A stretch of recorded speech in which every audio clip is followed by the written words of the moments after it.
ተወዳጁ ጋዜጠኛ ገብረሰዶማዊ ሆኖ ተገኘ።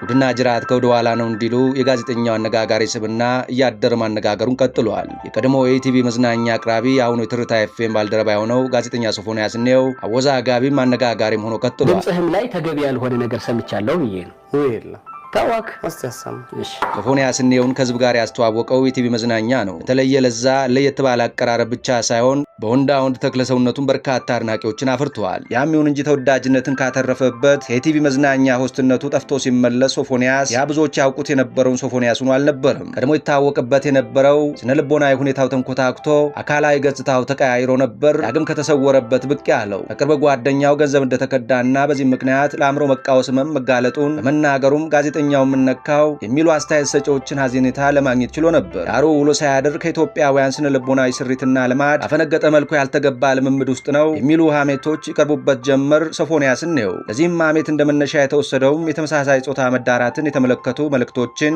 መጻጻፉ ነበር። ያም ሆኖ ግን ይህን የመሰለው ሀሜት የብዙዎችን ተቀባይነት አላገኘም። ስልክ ሃክ ተደርጎብኝ ነው ጓደኛዬ ነው በእኔ ስልክ የተጻጻፈው የሚሉ ምላሾችን በመስጠቱ ለጊዜውም ቢሆን የተነሳበትን ሀሜት ለማርገብ ችሎ ነበር ሶፎንያስ። በርካቶችም ይህንን መረጃ ይፋ ባደረገው ሰው ላይ ጣታቸውን በመቀሰር የሚታየውን ሃክ ጀርባ ሰጠው ሶፎንያስ እንየው ተከራክረውለታል። በታመመ ሰው ላይ እንዲህ መዘባበት ኢትዮጵያዊ ጨዋነት አይደለም የሚሉትም ቢሆን የሰሙትን እንዳልሰሙ ሆነው ለሶፎንያስ በጎውን ተመኝተውለትም ነበር።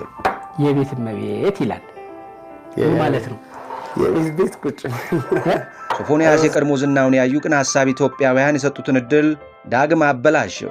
በመጨረሻም ጋዜጠኛው በሀገራችን የሕግም የሞራልም ድጋፍ በሌለው ሰዶማዊነት ግብር መለከፉ ተረጋገጠ። በሚያሳዝን ሁኔታ ትልቅ ትንሹ ያለ ልዩነት የሚወዱት ጋዜጠኛ እንደ ተራ ሰው ታክሲ ተጋፍቶ የሚወደውን በዚህ ያልተወደደ ተግባር ለመፈጸም ያደረገው የናዝሬት ጉዞ የውድቀቱ መጨረሻ ሊሆን በቃ። ፍሬዘር የተባለውና በተቃራኒ ጾታ ግንኙነት ላይ ያተኮሩ ኮንተንቶችን የሚያዘጋጀው ዩቲዩበር ወጥመዱን አዘጋጅቶለት ጠበቀው። ተወዳጁ ጋዜጠኛ የሚበላውን ፈልጎ የወጥመዱን ሽምቀቆ በራሱ ላይ እንደሚያጠልቅ ሪያ ሆኖ አረፈ። ዝነኛው ጋዜጠኛ በሚያሳዝን ሁኔታ ማንም ከማይደርስበት ከፍታ ወርዶ ተከሰከሰ። ሶፎንያስ ዋሲውን ህዝብ የሰጠውን መልካም ስም መጠበቅ ተስኖት ለወትሮ ሸክ ብሎ አምሮና ደምቆ በሚታይበት ካሜራ ፊት በጎረምሶች ቡጢ ሲቀጠቀጥ ታየ።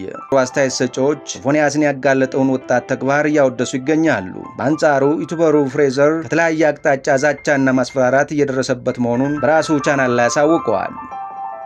ሀገራችን ኢትዮጵያ ከማህበረሰባችን ወግና ልማድ ያፈነገጡ ተግባራት ያለ ሀፍረት የሚተገበርባት ሀገር እስከመሆን መድረሷ ብዙዎችን እያሳዘነ ይገኛል። በሴት ተጫዋቾች ጉዳይ ተገርመን ሳናበቃ የሶፎንያስ ጉዳይ መምጣቱ መጻኤውን ጊዜ የበለጠ እንድንፈራ ያደርገናል።